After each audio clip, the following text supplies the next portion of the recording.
fly I'm going to tie up this week is called the Rodger's Fancy. I have not fished this fly, but it is a steelhead and salmon fly from the west coast.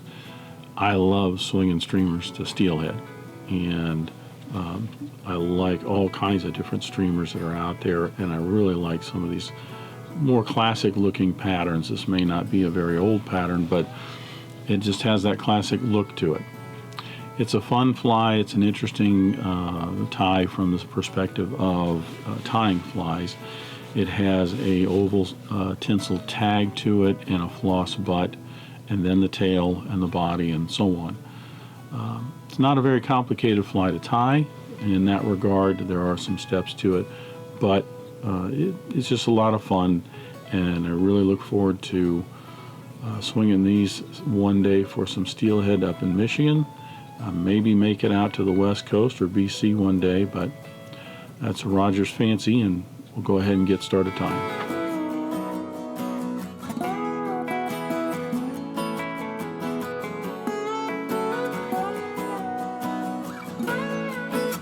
So I'll start tying Rodger's Fancy with placing a hook on the vise. This is a Mustad SL73 UBLN. The old number on this was a 36890. You could use a Tiemco 7999 or any single salmon hook that you like. This is a size 2. After I debarb the hook, I'm going to attach my thread. Initially, I'm using a white Danville 6.0 for this because I've got a yellow floss butt on this. If I use black, it's going to darken that up. So I'm going to go ahead and start my thread about an eye length behind the eye of the hook, and that's just to close up the return loop of the eye. I'm going to advance my thread down the hook shank. I'm not that concerned about a nice smooth underbody because this is mostly a dubbed body on this fly. I'm going to stop just at the point of the hook.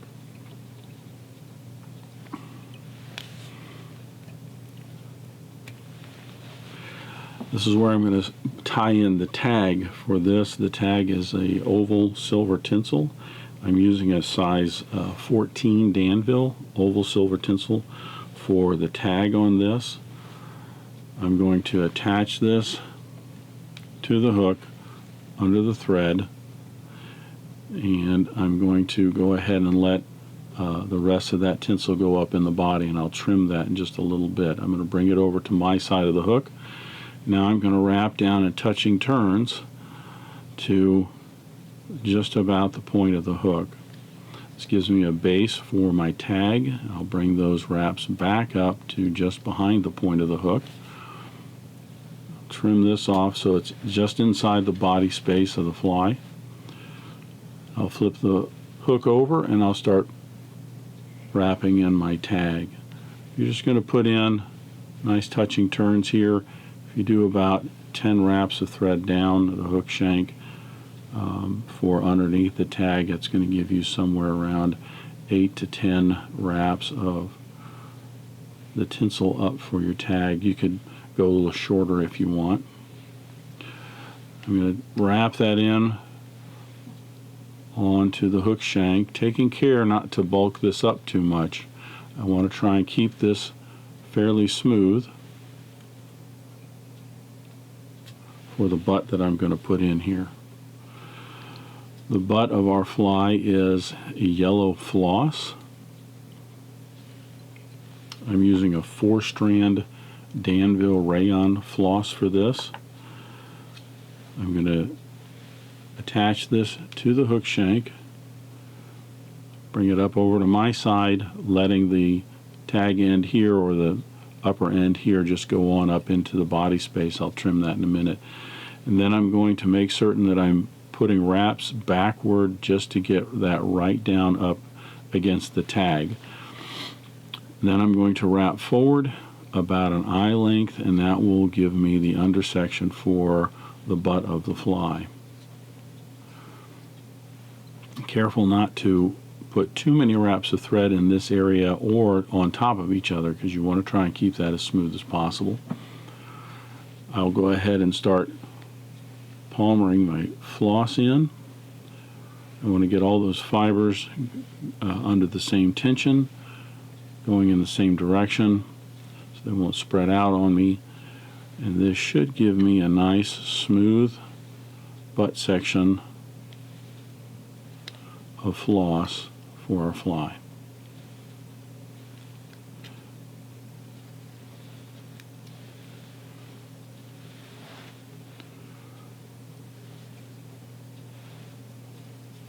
I think I wrapped up on top of my tag a little bit right there. I'm going to trim these so that they are inside the body section right here. And now we can go ahead and tie in a tail. The tail on Rodger's Fancy is made from Peacock sword. What you're going to do is you're going to take, I generally take in 2 sections. I usually use anywhere from 6 to 8 Peacock swords here.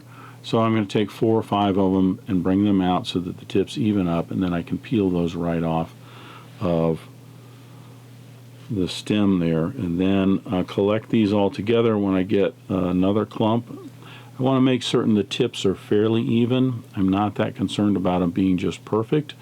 If I were to want to frame this, or say put this in a shadow box for a gift for somebody or on display, I'd want to make certain those are a little bit they're nice and even and they look a little bit better. But for fishing purposes, as long as they're relatively even, that's fine. I'm going to measure those about a half a shank length and then tie those in right off the butt of the fly. I'll trim these ends here so that these end up inside the body, just behind the head there. Now I'm ready to put in my rib. The rib on this is also an oval silver tinsel. I'm using a Danville size 10. It is a larger size than what I used for the tag, and the primary reason is I don't want the tag to be real bulky in the back. I just want a little bit of flash and silver color back there. If I use that same narrow oval tinsel for the rib, it actually squishes down and gets lost inside the dubbing. I'm going to tie my rib in on the underside of the hook shank, and when I attach that, I'm then going to wrap my thread forward. This is more to collect these materials down along the hook shank for the underbody of our fly. Again, I'm not that concerned about being super smooth because this is a dubbed body. I'm going to wrap back down to the end of the body right up against the butt section. Now I'm going to put in my dubbed body. For the dubbing on this, I'm using a life cycle dubbing. This is a pale green dubbing. Traditionally, seal's fur is used for this. I like the life cycle because it actually has, I think it's antron that's mixed in here, and it just gives it a nice subtle sparkle look to it. I want to dub a tapered body, so I want it to be narrower in the back and get wider as it moves up towards the head of the fly. If you're new to dubbing, and if that is a challenge, as it is for most people when they first start dubbing flies, then a level body is just fine.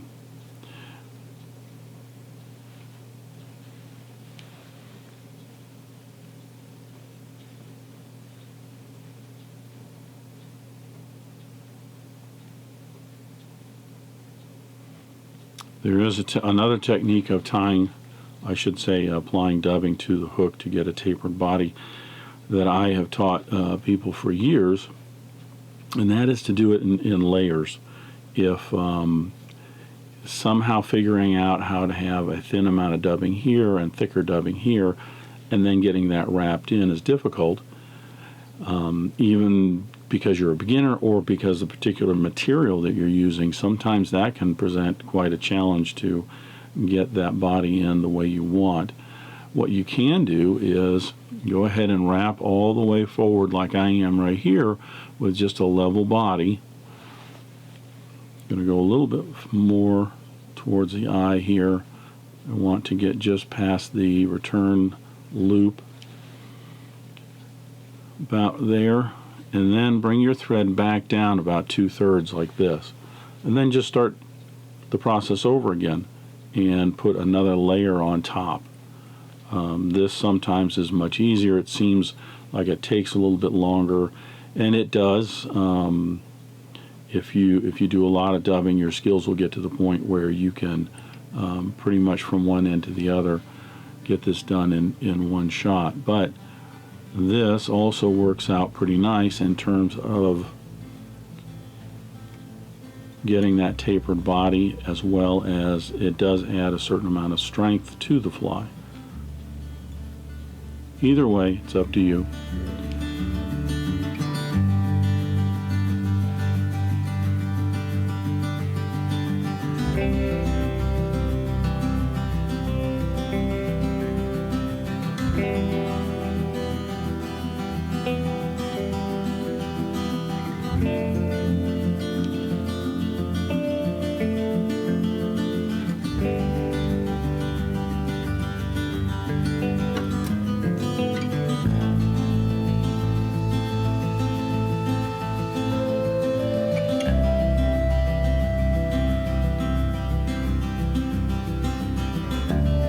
So with our body all dubbed in here, I will now wrap the rib forward. I want to get 5 evenly spaced wraps in here.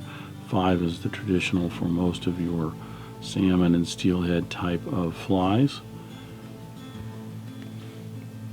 That 6th wrap should just come right around on my side here, and we'll tie that in. And with that, we are done with the body section of this fly. We're going to go ahead and get our throat and our wing and cheeks in. But before I do that, I'm going to change over to my black thread. I'm using a black Danville 6.0 for the rest of the fly.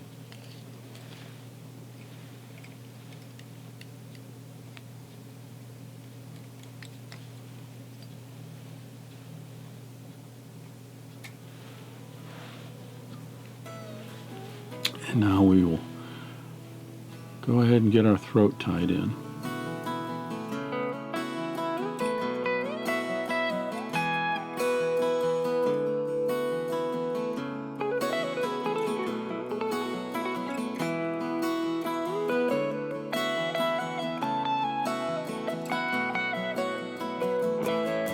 So the throat on our Rodger's Fancy is made with yellow and green hackle fibers. I'm going to be using some yellow rooster capes. These are whiting American rooster capes, yellow and green. What I like to do, generally, I think the original pattern had the 2 colors mixed together, but and you can certainly do that if you want. What I like to do is just go ahead and strip off some fibers. I'll get these out perpendicular to the rachis of the feather, and then I'll strip these off. I'll set these down on the table, and I will do the green first and then the yellow, and then I'll stack those. So I end up with a clump something like this, where I've got green and yellow with the yellow on top. Again, you can mix these. I could roll these around in my fingers a little bit if I wanted to mix those up, but I think this works well enough. I'm just going to set this on this way with the yellow underneath, and when this gets tied in, it mixes it up enough for me. So I want the tips of these to be just to the point of the hook. I'll hold these on up underneath using a pinching loop. I'll draw those up to the hook, about a half dozen or so wraps in. To secure those, I want to make certain that they are right on the very underside of the hook shank, as those are. That looks good.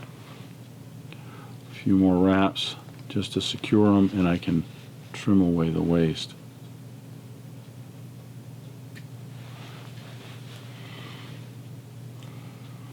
And I will wrap down those butt ends and get back down to the end of the body here. Our wing on the Rodger's Fancy is made from gray squirrel tail hair. What I'm going to do is I'm going to select a medium-sized clump. You don't need it real thick on the wing on this, and I will cut those off right at the base down here, holding those by the tips. I will clean out any short hairs or anything that I don't like. You can stack these if you want. I generally don't, because I like the tapered look to it. That's just me.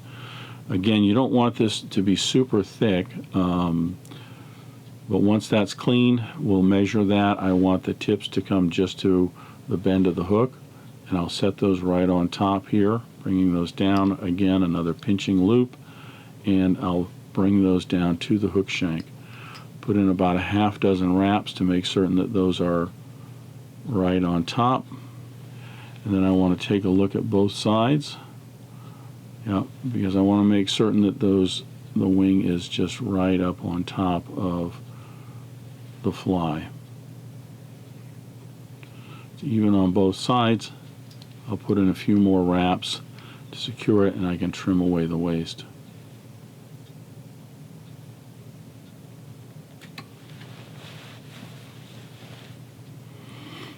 I'll wrap down those butt ends a little bit to tidy this up.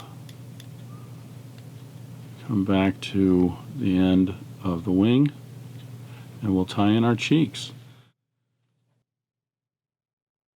So the cheeks on the Rodger's Fancy are just jungle cock eyes. These are standard jungle cock eyes that are used on a lot of spay and salmon steelhead type flies. I'm going to use some of the smaller medium-sized nails that are about the middle of the neck here. Once I have those prepped, I'm just going to tie those in on each side. I want those to be angled out at the same angle as the wing.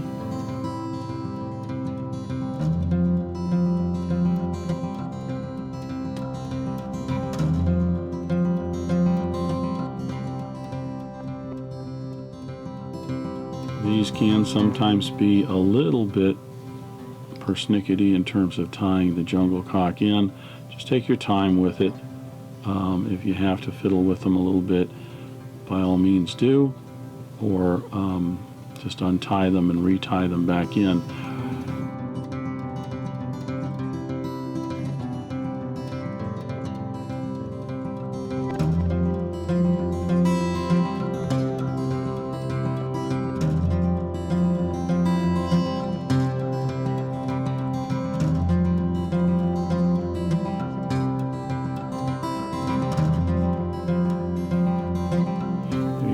Yeah, you want them to kind of lay flat along the wing if you can. You don't want them cocked out to the side. Sometimes they do. Put a few more wraps to secure those in, and we'll trim away the butt ends here. And now we are ready to build the head of the fly.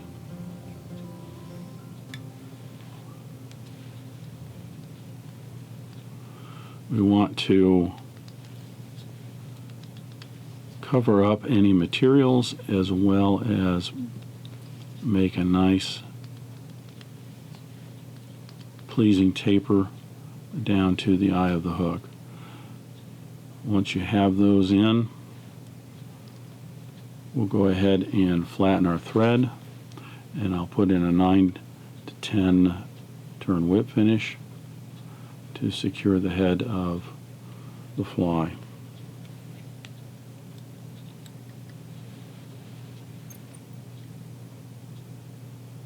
Flattening the thread just simply helps to smooth off the head as I am finishing it, putting that whip finish in, and then if I'm going to put some lacquer or clear coat on this to smooth it off, I need just less coats of that to get a nice smooth head to the fly. So there is our Rodger's Fancy. I'm going to put a coating of Fly Tight on here to soak down into the threads. It's a thin down head cement It'll soak down into the threads there, and it will bind the threads and all the material under there together. So it just helps to secure it a little bit. Then I'm going to put some hardest hull on here and eventually some black lacquer on there to give that a nice lacquered finish.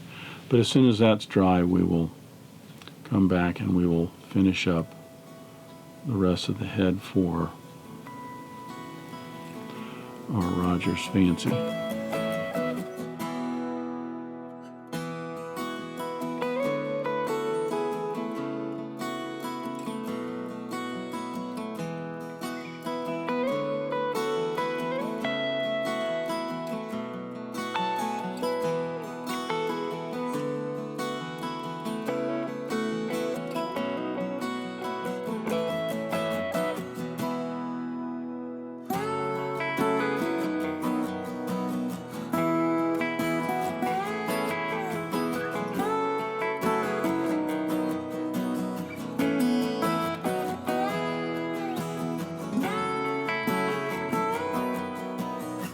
So the fly tie's all set up on the Rodger's Fancy, and I'm ready to go ahead and start putting some hardest hull on here to help seal up the head.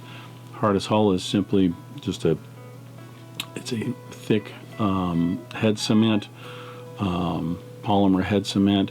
What it will do, it's kind of like a nail polish in a way. That may be a bad example, but it behaves in that regard that it will lay on here rather thick to start out with, but then once it dries it will thin down a little bit and it fills in the cracks, I should say all the thread wraps and everything. It will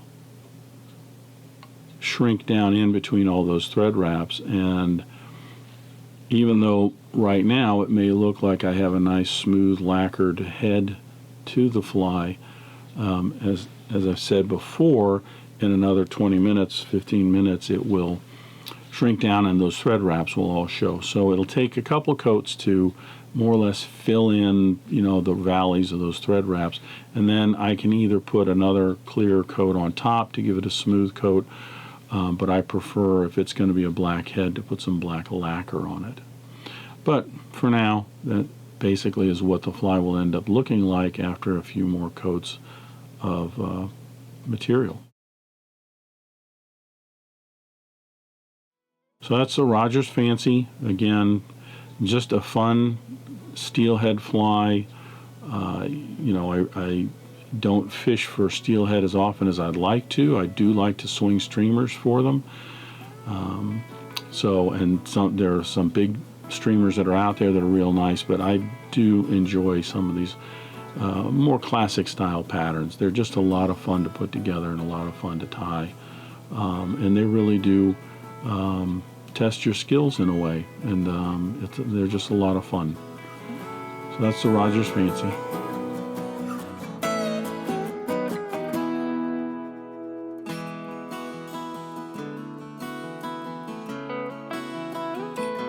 Thank you for joining me today. I hope you enjoyed this video and not only learned a new pattern, but maybe learned some new techniques and a few new skills. If you like this video, please hit that thumbs up button below. You can support Dressed Irons by hitting the subscribe button, and don't forget to hit the bell icon so you get notified when new videos are published. If you have any questions or comments, feel free to leave them in the comment section, and I'll be happy to answer any questions you might have. Until next time, remember, it's fly time. If you're not having fun, you're doing it wrong.